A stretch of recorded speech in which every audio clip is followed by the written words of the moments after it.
അപ്പോൾ നമ്മൾ ഇന്നത്തെ പരിപാടി റീറ്റെൽ ലെക്ചറിൻ്റെ മാസ്റ്റർ ക്ലാസ്. പുതിയ സ്കെലട്ടൺ വന്നതിന് ശേഷം ഇപ്പോഴും കൺസേൺസ് കുറേ പേർക്കുണ്ട്. പഴയ പോലത്തെ ആ ഒരു ഫ്ലോ കിട്ടുന്നില്ല സാർ, ഒരു മാസ്റ്റർ ക്ലാസ് ചെയ്യണം സാർ എന്ന് പറഞ്ഞ് കുറേ ആൾക്കാർ ചോദിക്കുന്നതുകൊണ്ട് ഞാൻ ചെയ്യുന്ന ഒരു മാസ്റ്റർ ക്ലാസ് ആണ്. സി ഗൈസ്, ആദ്യമേ പറയട്ടെ, before the update after the update retell ലെക്ചറിൽ വലിയ വ്യത്യാസമൊന്നുമില്ല. നമ്മൾ നേരത്തെ ചെയ്തിരുന്ന അതേ സ്ട്രാറ്റജീസ് തന്നെ ഇപ്പോഴും ഉപയോഗിക്കാം. ദ ഓൺലി തിങ് ഈസ്, പണ്ട് കുറച്ചും കൂടെ ജനറിക് ആയിട്ട് ഒരു ലോങ് ടെംപ്ലേറ്റ്സ് ആയിരുന്നു. ഇപ്പം അത് കുറച്ചും കൂടെ കൊച്ചു സ്കെലട്ടൺ ആയിട്ട്, കണക്റ്റിംഗ് വേർഡ്സിന്റെ സ്കെലട്ടൺ ആയിട്ട് മാറിയേ ഉള്ളൂ. സോ സ്കെലട്ടനെ പറ്റി അറിഞ്ഞുകൂടെങ്കിൽ എന്താണ് സ്കെലട്ടൺ, ഈ വീഡിയോയിൽ ഞാൻ ഉപയോഗിക്കുന്ന സ്കെലട്ടൺ ഏതാണെന്ന് അറിഞ്ഞില്ലെങ്കിൽ സ്കെലട്ടനെ പറ്റി ഒരു വീഡിയോ ചെയ്തിട്ടുണ്ട്, അത് ചെന്ന് ചെക്കൗട്ട് ചെയ്യുക. അതാണ് ആദ്യം കാണേണ്ടത്. അതിനുശേഷം ഇങ്ങോട്ട് വാ. ശരി, നമുക്ക് റീറ്റെൽ ലെക്ചറിൽ നിങ്ങൾ ഇപ്പോഴും കൺസേൺസ് ഉണ്ടെങ്കിൽ ഈ വീഡിയോ തീർന്നതോടുകൂടി അതെല്ലാം മാറി കിട്ടും. So watch this video till the end. Welcome to PT simplified Malayalam. ഇനി ഇംഗ്ലീഷ് പഠിക്കാൻ മലയാളത്തിലും. PT റിലേറ്റഡ് കണ്ടന്റ് എല്ലാ 2 ദിവസവും ചെയ്യും. അതൊക്കെ ചെന്ന് ചെക്കൗട്ട് ചെയ്യുക. കണ്ടന്റ് ഇഷ്ടപ്പെട്ടാൽ ഡു കൺസിഡർ സബ്സ്ക്രൈബിങ്. വളരെയധികം എഫേർട്ട് ചെയ്യാൻ വേണ്ടിയുണ്ട്. ലൈക്ക് ആദ്യമേ തന്നിരുന്നെങ്കിൽ വളരെയധികം ഹെൽപ്ഫുൾ ആയിരിക്കും. PT റിലേറ്റഡ് എന്തെങ്കിലും സ്പെസിഫിക് ടൈപ്പ് ഓഫ് ഡൗട്ട് ഉണ്ടെങ്കിലോ എന്തെങ്കിലും സ്പെസിഫിക് ടൈപ്പ് ഓഫ് വീഡിയോസ് വേണമെങ്കിലോ താഴെ കമന്റ് സെക്ഷനിൽ ഇട്ടാൽ മതി.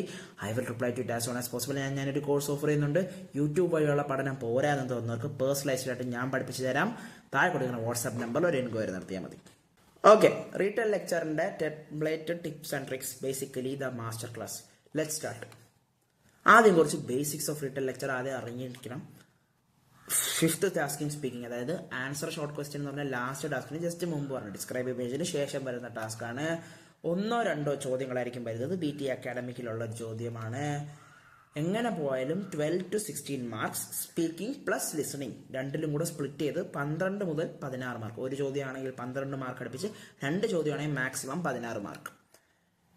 Marking criteria wise 5 mark fluency, 5 mark pronunciation, 5 mark content എന്നാണ് പറയുന്നത്. പക്ഷെ എപ്പോഴും നമ്മൾ സ്പീക്കിങ്ങിൽ പറയാനുള്ളത് പോലെ തന്നെ fluency wins the race over pronunciation and content. 5 മുതൽ 8 മാർക്കായിരിക്കും പെർ ക്വസ്റ്റ്യൻ. പ്രിപ്പറേഷൻ ടൈം ഒരു 10 സെക്കൻഡ് ആഫ്റ്റർ ദ ഓഡിയോ തന്നെ ഒരു 45 സെക്കൻഡ് ആയിരിക്കും ഏറ്റവും കുഞ്ഞ് ഓഡിയോസ്.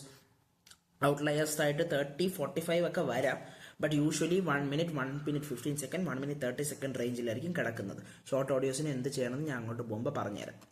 ഈ 40 സെക്കൻഡ് ആൻസർ ടൈം ഉണ്ട്. അതിലൊരു 25 to 30 സെക്കൻഡ് സംസാരിക്കണം. എങ്ങനെ പോയാലും 25 to 30 just to be safe. 20 അതിൽ കുറവോ ആണ് സംസാരിക്കണമെങ്കിൽ മനുഷ്യൻ അയച്ചു കൊടുത്താൽ തന്നെ നമ്മൾ ആവശ്യത്തിന് കണ്ടന്റ് കൊടുത്താൽ വറീഡ് ആവണ്ട. ബട്ട് ദെൻ കോംപ്ലിക്കേഷൻസ് അവോയ്ഡ് ചെയ്യാൻ 25 to 30 സെക്കൻഡ് പറയുക. അത്രേ ഉള്ളൂ. ഇന്റർഫേസിൽ ചിലപ്പം റീറ്റെൽ ലെക്ചറിൽ U will hear a lecture എന്ന് പറഞ്ഞായിരിക്കും മേളിൽ ഇരിക്കുന്നത്. അല്ലാണ്ട് റീറ്റെൽ ലെക്ചർ എന്ന് എഴുതി വെക്കത്തില്ല. ഒരു ടാസ്കിലും ഇങ്ങനെ എഴുതി വെക്കത്തില്ല. Okay, you will hear a lecture after listening 10 seconds, അത് കഴിഞ്ഞ് 40 സെക്കൻഡ്സിൽ പറയണമെന്ന് മനസ്സിലാക്കുമ്പോൾ നിങ്ങൾ മനസ്സിലാക്കണം, ഓ റീറ്റെൽ ലെക്ചറാണ്. ഡിസ്ക്രൈബ് ഇമേജ് കഴിഞ്ഞ് റീറ്റെൽ ലെക്ചർ പോയി. പിന്നെ ചിലയിടങ്ങളിൽ ഒരു ട്രാപ്പായിട്ട് ഈ പടം കൊടുക്കുമ്പോൾ നമ്മൾ വിചാരിക്കും, പെട്ടെന്ന് കാണുമ്പോൾ വിചാരിക്കും ഡിസ്ക്രൈബ് ഇമേജ് ആണ്. പക്ഷേ റീറ്റെൽ ലെക്ചറിന്റെ ഓഡിയോ അവിടെ പ്ലേ ആകുമ്പോഴത്തേക്കും നമ്മൾ കൺഫ്യൂസ്ഡ് ആവും. അയ്യോ അയ്യോ അയ്യോ എന്ന് പറഞ്ഞ് പാനിക് ആവും, കയ്യിൽ നിന്ന് പോകും. അങ്ങനെ ഒന്നും ആവണ്ട. ഇൻ കേസ് പടം വന്നാൽ പോലും ഓഡിയോ മാത്രം കേട്ടാൽ മതി കേട്ടോ. ഓഡിയോയിലുള്ള കാര്യങ്ങൾ പറഞ്ഞാൽ മതി. ഓക്കെ, സൂക്ഷിച്ചോണം. എന്താണ് ടിപ്സ്? ഇനിമേൽ ലെങ്തി ജനറിക് ടെംപ്ലേറ്റുകൾ ഉപയോഗിക്കരുത്. November 4th അപ്ഡേറ്റിന് ശേഷം ഇപ്പോഴും നിങ്ങൾ ഉപയോഗിക്കുന്നെങ്കിൽ ഉണരൂ ഉപഭോക്താവെ ഉണരൂ. അതൊന്നും വർക്ക് ആവത്തില്ല കേട്ടോ. മാർക്ക് പോവും. സ്പീക്കിംഗ് മാർക്ക് കിട്ടിയാൽ പോലും ലിസണിങ് മാർക്ക് പോവും. ഓക്കെ, സോ അങ്ങനത്തെ സാധനങ്ങൾ ചെയ്യരുത്. സോഫ്റ്റ്വെയറിന് ഫ്ലാഗ് ചെയ്യാൻ വളരെയധികം എളുപ്പമാണ്. മനുഷ്യൻ അത് വലിയ ലെങ്തി ജനറിക് ടെംപ്ലേറ്റ് ആണെന്ന് പറയുകയാണെങ്കിൽ അയാൾ കണ്ടന്റിന്റെ മാർക്ക് 0 ഇട്ട് തരും. പിന്നെ ഫെർദർ മാർക്കിംഗ് ഇല്ല. 12-16 മാർക്ക് പോവും ഓവറോൾ. ഓക്കെ, സോ സൂക്ഷിച്ചോണം. സ്കെലട്ടൺ ഉപയോഗിക്കാം. ഓക്കെ, സ്കെലട്ടൺ എന്ന് പറഞ്ഞാൽ ബേസിക്കലി കണക്റ്റിംഗ് വേർഡ്സ് അല്ലേ ഉപയോഗിക്കുന്നത്. കണക്റ്റിംഗ് വേർഡ്സ് നമ്മൾ പറയണതിന് ഒരു സ്ട്രക്ചർ കൊടുക്കാനല്ലേ. അതിന് അവർക്ക് പീനലൈസ് ചെയ്യാൻ പറ്റത്തില്ല. നമ്മൾ ആ ഒരു സ്ട്രക്ചറിൽ പറഞ്ഞു പോകുമ്പോഴാണ് ഈ കണക്റ്റിംഗ് വേർഡ്സ് ഉപയോഗിക്കുന്നത്. മിനിമം വേർഡ്സ് ആയിരിക്കും. ഓക്കെ, സ്കെലട്ടൺ ഉപയോഗിക്കാം. ഫ്ലുവൻസിയും പ്രൊണൗൺസിയേഷനും നിങ്ങളെ മാർക്ക് സ്പീക്കിങ്ങിലോട്ട് പോവും.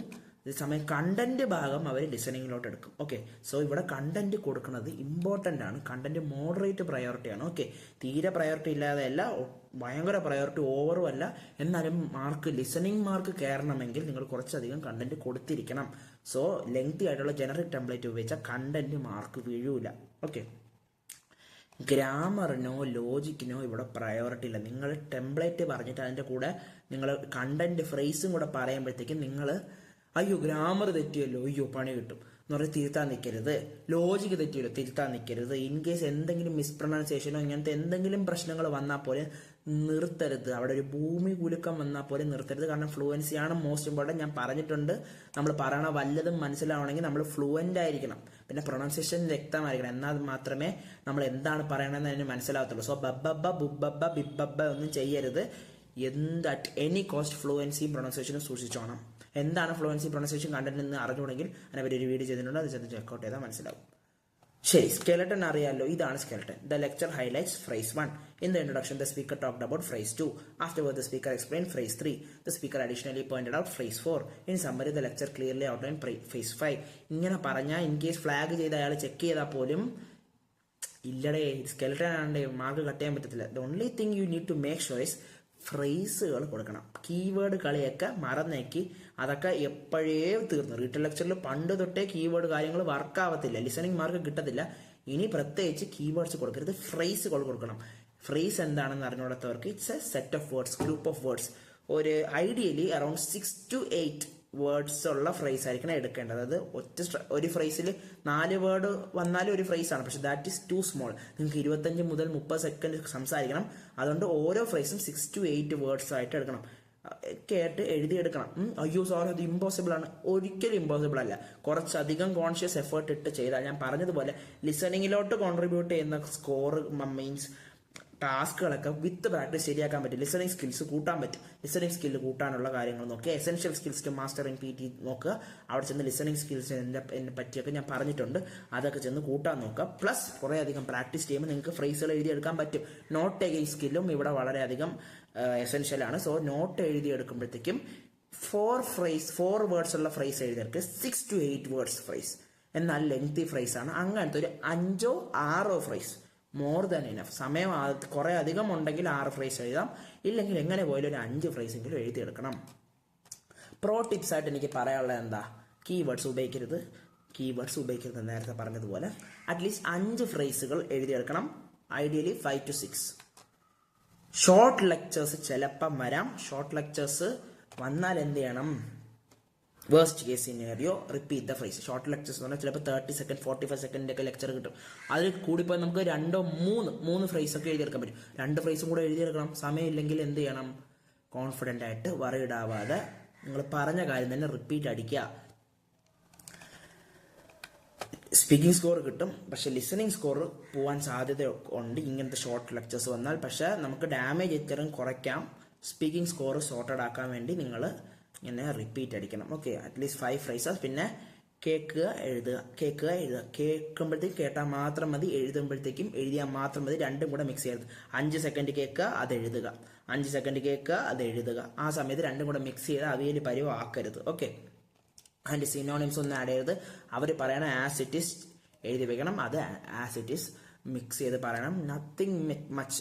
റീറ്റെയിൽ ലെക്ചർ ലോകത്ത് ആരും ഭയങ്കര കോംപ്ലിക്കേറ്റഡ് ടാസ്ക് ആണെന്ന് പറയത്തില്ല. കാരണം ഇതിൻ്റെ അപ്പന്മാരായിട്ടുള്ള write from dictation, reading FIB, reading writing FIB, repeat sentence ഒക്കെയാണ് നമ്മൾ ഡീൽ ചെയ്യുന്നത്. So retell lecture is easy enough if you are confident. നിങ്ങൾ കുറേ അധികം എഫേർട്ട് ഇട്ട് കഴിഞ്ഞാൽ റീറ്റെയിൽ ലെക്ചർ സിമ്പിൾ ടാസ്ക് ആണ്. ഓക്കെ, ഇനി ഞാനൊരു റീറ്റെയിൽ ലെക്ചർ ചെയ്തു തരാം. അത് നമുക്ക് എങ്ങനെ ചെയ്യുന്നു, ഞാനൊരു റീറ്റെയിൽ ലെക്ചർ എങ്ങനെ ചെയ്യുന്നു നമുക്ക് നോക്കാം. ഓക്കെ, ഞാൻ പറയുന്നത് പോലെ ഓഡിയോ ഇവിടെ കേൾപ്പിക്കും. നിങ്ങൾക്ക് നോട്ട് വല്ലതും ഉണ്ടെങ്കിൽ നിങ്ങൾക്കും നിങ്ങളെ ഫ്രേസസ് എഴുതിയെടുക്കാം. എന്നിട്ട് ഞാൻ ഏതൊക്കെ ഫ്രേസസ് എഴുതിയെടുക്കുന്നു, എൻ്റെ റെസ്പോൺസ് എങ്ങനെ ഇരിക്കുന്നു എന്നൊക്കെ അങ്ങോട്ട് ഞാൻ കാണിച്ചു തരും. സോ ഓഡിയോ ലെങ്ത് കഴിഞ്ഞിട്ട് ഒരു 10 സെക്കൻഡ് കഴിഞ്ഞിട്ടാണ് നമ്മൾ സ്റ്റാർട്ട് ചെയ്യേണ്ടത്. Okay, here we go. So today we're continuing to talk about the social history of foodstuffs, and we're going on to consider next the importance of salt and the significant role it has played. Salt was a highly valued commodity in ancient times, not because it made food taste nicer, but because of the way it could be used to preserve food. This meant that people were not so dependent on seasonal variations in what was available for them to eat. They could preserve what they produced and consume it as required. It also meant that food could be transported long distances. Salt was not easy to obtain, and so prices for it were high. It was often necessary to transport it long distances, and it is believed that one of the reasons for building some of the roads that led to the ancient city of Rome was to make it easier to bring salt to the city from various parts of the Roman Empire.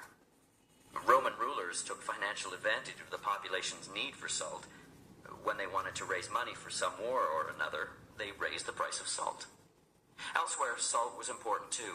In Africa, for example, caravans consisting of up to 40,000 camels are said to have traveled 400 miles across the Sahara to transport salt to the inland markets of places like Timbuktu.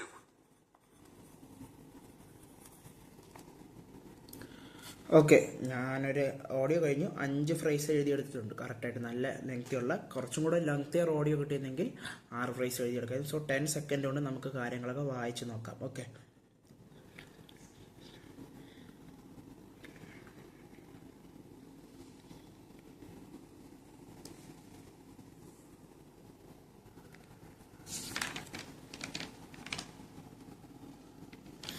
Okay ready.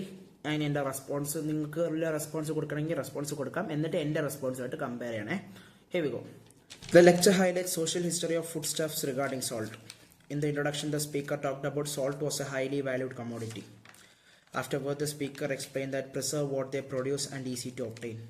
The speaker additionally pointed out that make it easier to bring from Roman Empire. In summary, the lecture clearly outlined caravans consisting of 40,000 camels in Africa of Sahara Desert. എപ്പിടി ഇരിക്കുന്നത്, ഞാൻ ഇവിടെ കമ്മോഡിറ്റീനെ community എന്നാണ് പറഞ്ഞത്, മനസ്സിലായി. പക്ഷെ ഞാൻ അവിടെ നിർത്തിയില്ല, ഒരിടത്ത് ബബ്ബബ്ബ ബുബ്ബബ്ബ ഇല്ല, കറക്റ്റ് ഫ്രേസ് കൊടുത്തു. 25 സെക്കൻഡ്സിൽ കൂടുതൽ സംസാരിച്ചു, ഓൾമോസ്റ്റ് അറൌണ്ട് 30 സെക്കൻഡ്സ് സംസാരിച്ചു. ഇത്രയും കാര്യങ്ങളാണ് ഐ മേഡ് ഷുവർ. ഇതുപോലെയാണ് നിങ്ങൾ ചെയ്യേണ്ടത്. ഇതുപോലെ ചെയ്യാൻ പറ്റൂലേ? ഗ്രാമർ ലോജിക്ക് ഞാൻ നോക്കിയോ? ഇല്ല. അപ്പം ഇത്ര സിമ്പിളാണ്. പണ്ടും റീറ്റൽ ലെക്ചർ സിമ്പിളായിരുന്നു, ഇപ്പോഴും ആഫ്റ്റർ ദ അപ്ഡേറ്റ് നമ്മൾ സ്കെൽട്ടൺ മാറ്റിയപ്പോൾ പോലും റീറ്റൽ ലെക്ചർ സിമ്പിളാണ്. ഇത്രയേ ഉള്ളൂ റീറ്റൽ ലെക്ചർ. സോ ഇതാണ് വീഡിയോ. വളരെയധികം എഫർട്ട് ചെയ്ത വീഡിയോ ഉണ്ട്. ലൈക്ക് വളരെയധികം ഹെൽപ്ഫുൾ ആയിരിക്കും.